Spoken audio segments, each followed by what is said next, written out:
I thought I would do something a little fun tonight, a little different. It's not that different, but a little different.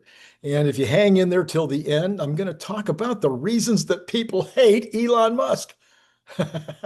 So, let me start off though by saying that the stock is back up to 399 and change. It's trying like crazy to go over 400 in the after hours on Robinhood. And we'll see what happens tomorrow. But the overall markets look like they're enthusiastic about getting started tomorrow. And maybe we'll see us back into some kind of up and to the right. Now, given all the things that are going on right now, all the positive news, I wouldn't be surprised to see it really start to move up. But you don't know. The one thing I will say for sure is not for sure. In other words, my heart says that once we get the assistant, the safety rider out of the car, then the market will respond to that. Okay, now I put together a okay, so I put together that Autoblog article this morning. If you didn't see the Autoblog article this morning, you really should go back and check that out. I'll put a card up for that later. But the Autoblog article was an honest comparison between a BMW and a Model 3. And I thought, well, that was interesting, but why don't I find out? Let's see if I can put together all the main benefits of a Model Y, the things that would make it dominant. Why is it dominant? It's one thing to be a good seller. If we were selling a few 100,000 a year, everybody say, hey, that's a good seller. But no, it dominates. It dominates in Europe. It dominates in many countries in Europe. It dominates in China.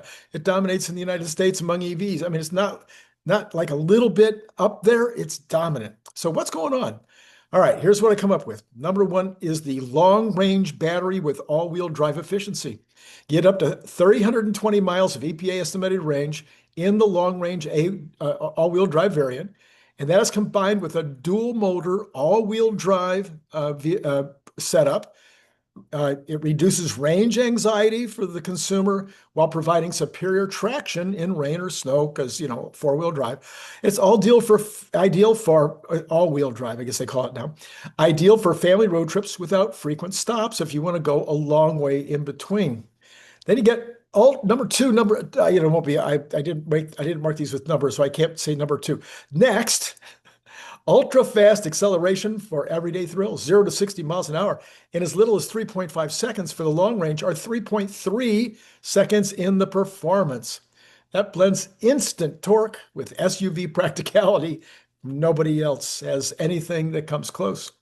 A spacious 5 to 7 passenger seating, optional third row seats, and our standard 5-seat layout, and depending on territories. I'm not sure that the 7 seats are available everywhere. And 68 cubic feet of cargo space when the seats are folded down. And then there's the frunk. Nobody else has the same. Well, maybe some of the Chinese vehicles have copied it. A massive panoramic glass roof, floor to ceiling glass floods the cabin with natural light, creating an open air feel that boosts mood and reduces claustrophobia during long drives. And of course, that is now double paned, which helps to reduce noise. Autopilot and full self-driving supervised tech, standard autopilot, handles highway steering, adaptive cruise, etc. Other people have that, but this is a pretty nice one, which is free, though. A lot of people charge for it. And then, of course, you can get FSD upgrade and combines hand-free driving with over-the-air updates. All of that we know about. That's pretty clear.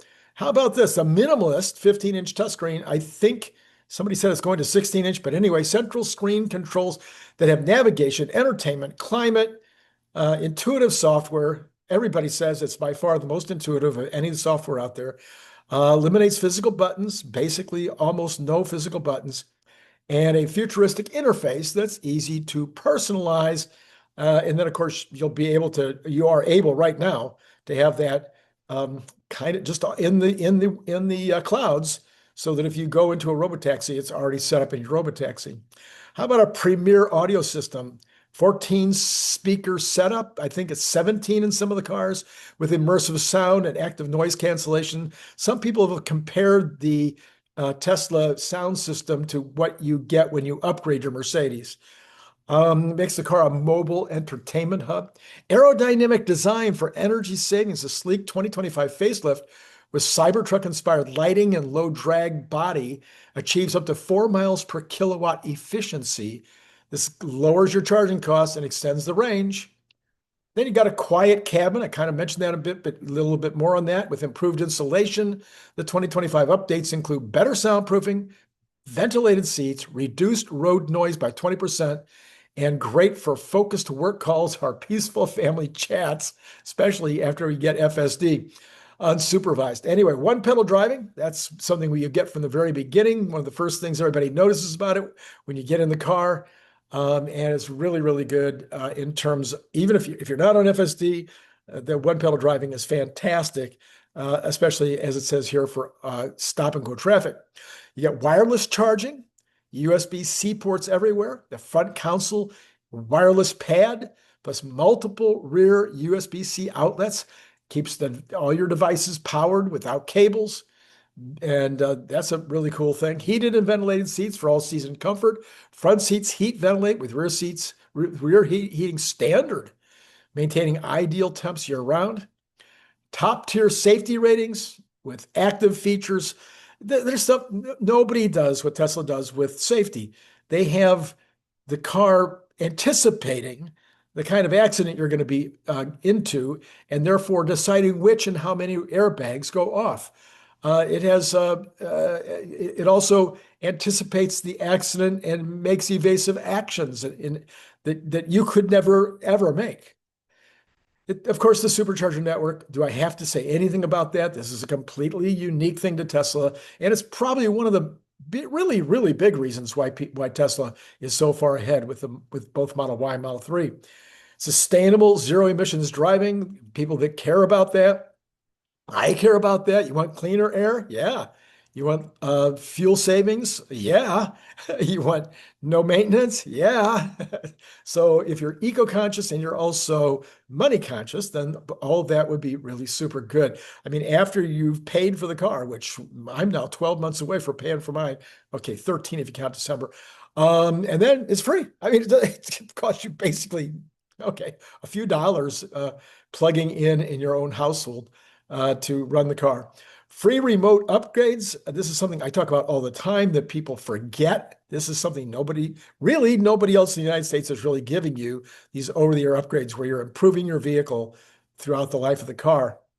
You get a smooth ride from a brand new suspension in the Juniper and also in the Model 3.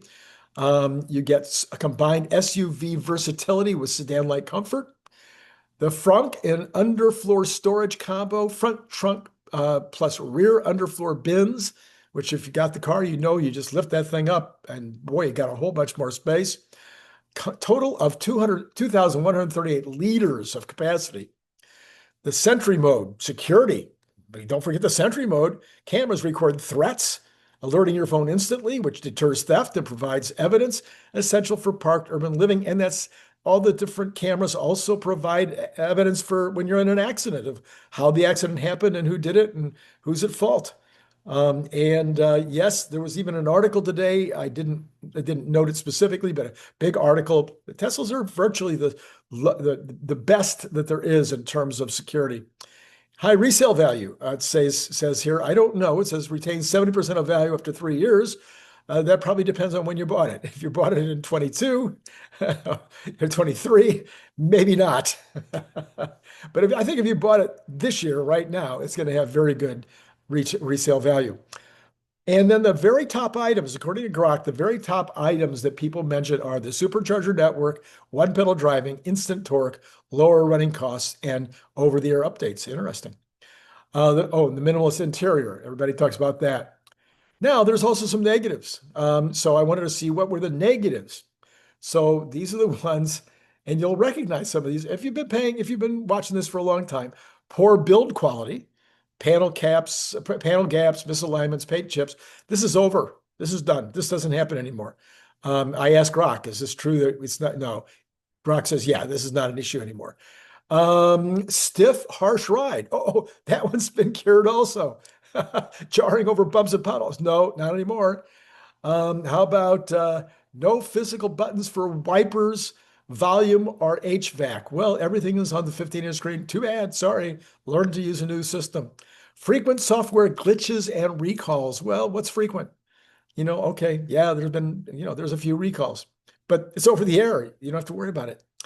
Freezes, phantom braking, camera blackouts, FSD dumb errors, 15 plus NISTA recalls in 2020 alone, but over the air fixes. Downtime frustrates. Okay. Cabin road noises. You're buying an appliance. Every appliance repairman will say, buy the one that is the simplest of all. But in a car, I think I don't want it simple. I think I want it to do everything. Persistent wind tire drone at high speeds, plus a hollow room effect without a parcel shelf. 2020 insulation helps, but it doesn't match rivals like Hyundai Ioniq 5. This is according to critics. Tops out at 250 kilowatts, which is how it's been. Some of the other ones are now 350 kilowatts. I'd expect to see that changing shortly. Subpar service experience with long wait times. I think this is isolated. I think we've had amazing service. I mean, my wife just goes on and on about taking her car over to the service center and how she's taken care of and how it's so simple. And it's just unbelievable compared to any other service center. Unreliable autopilot FSD performance. Well, we'll see what happens in a week or so. Heat built up from glass roof and poor ventilation. The panoramic roof turns cabins into greenhouse. I don't know if that's still true. Would somebody let me know in the comments? Is that still going on? All right. Now, we also know that the car sales are currently impacted by EDS. You know what EDS is, right? Elon derangement syndrome. So what are the keys to that disease? Well, here are the top 10 reasons that constantly appear when people explain why they strongly dislike or hate Elon Musk based on recurring themes across social media, YouTube comments, news comments, etc. Number one, perceived hypocrisy and broken promises, repeatedly over-promising and under-delivering, in particular full self-driving. Now, why would you dislike or hate somebody for that? I mean, he's doing his best. He's doing the impossible. It might take a little longer. Mars colonization timelines. Originally, he said it would be 2018. I think 2020 was when the first rockets would go to Mars. Anyway, but again, doing the impossible takes longer. Also, the 2018 funding secured tweet. Many feel he deliberately misleads investors and the public. I can see how somebody might think that, but they need to think harder. Number two, labor practices and union busting reputation. Accusations of harsh working conditions at Tesla and SpaceX factories, mass layoffs, especially the Twitter bloodbath, aggressive anti-union stance in the 2018 tweet threatening to take away Tesla's worker stock options if they unionized.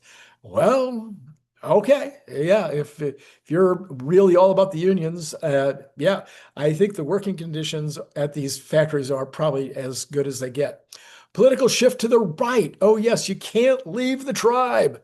Everybody knows this. If you are a Christian and you leave the church, if you're not a Christian and you go to church, if you are left and you go right, I don't know about right and going left. I have a lot of friends on the left. Anyway, since buying Twitter X in 2022, his increasingly vocal conservative libertarian positions, amplifying controversial features and endorsing Trump, that's probably number one. Should probably be at the top of the list. I'm sure most of the people who dislike or hate Trump, that's it. The Twitter destruction, turning the platform many loved into what critics call a chaotic, far-right leading echo chamber. Mass firings, verification chaos, algo changes that boost outrage, reinstatements of previously banned accounts, and the general decline in usability and moderation. Or, alternatively, it's now about free speech, and it's 50-50 with regard to, or even maybe a little to the right of 50-50 when it used to be 70-30 to the left. Truth-seeking, providing community notes. I mean, I could give you a list of the things that you should be really excited about, even if you're a liberal. Number five, personal behavior and online trolling, calling a Thai cave rescuer pedo guy, frequently naming meme lord, edgelord posting, transphobic jokes, erratic 3 a.m. tweets, ketamine use. Well, there's something wrong with that. It's legal. And generally coming across as an arrogant billionaire who punches down. Yeah, but just watch him for an hour on a video I think you'll see he's a great guy. Anyway, being the world's richest, our second richest person, while paying very low effective tax rates, he's paid the largest tax bill in history, receiving billions in government subsidies. Not really, I mean, they're government subsidies, but they're the same as anybody else gets. Subsidies for Tesla and SpaceX, but people confuse purchases of Tesla equipment with subsidies. Those aren't subsidies, those are buying stuff from the government, for the government. Treatment of his trans daughters, public estrangement from his transgender daughter Vivian, who legally dropped Musk from her name, and then repeated comments blaming the woke mind virus for losing his son, struck many as cruel and transphobic. Number 8, 19 takes, what? Oh, COVID-19 takes in the factory defiance, calling lockdown measures fascist in 2020, keeping the Fremont Tesla factory open against local health orders, except for the federal proposition. And I think even the state said car factories could stay open. His wildly wrong predictions about COVID disappearing and promoting unproven treatments that turned out to be good treatments. Number 9, market manipulation perceptions, Dogecoin pumping and dumping. No dumping, pumping, but no dumping. Bitcoin flip-flops. What? He says he's for Bitcoin. I never heard him say he's not. Tweets that move billions in market cap. Tesla tweeter settlement. Yeah, so that was a one-time thing. Number 10, Cybertruck. Cybertruck. This is not me saying. Cybertruck has not lost any of its allure, but I think EDS might be the reason for the current softer than expected sales. It was too much of an in-your-face statement for someone who would otherwise appreciate amazing tech, practical advantages of the CT, of the Cybertruck, but as much as they might appreciate the attention, they didn't want the negative attention. Okay, well, you and your family and your friends and your customers have a bit of fun this Christmas by owning a Cybertruck bottle opener. You should get one. 25 for one, 45 for two. Okay, it's all down below if you want to find out how much they cost. And then this morning I did an analysis of the Inference lead, that Tesla has. You want to see that program. My regular Monday morning program a couple of minutes ago might have been the best one I've ever done, at least in my opinion, meaning the meat, the incredible amount of content that was in there. So I'll put both of those cards up right now. And then normal day tomorrow, as far as I know, all the regular players. For Monday, did you know, by the way, down in the description, it lays out who's probably going to be a week in advance. It tells who's the most likely to be on, what time they're going to be on, in case you're ever curious about that. And then finally, have you bought the book yet? You need to buy the book. The book. But don't just buy the one for you. Make your friends happy. They'll be thanking you years from now for having bought them that book. $3.99 for the Kindle. $12.99 for a paperback, $14.99 for a hardback, $15.99 for the Audible. It's a heck of a deal. All right. Hey, as always, it's been great talking to you.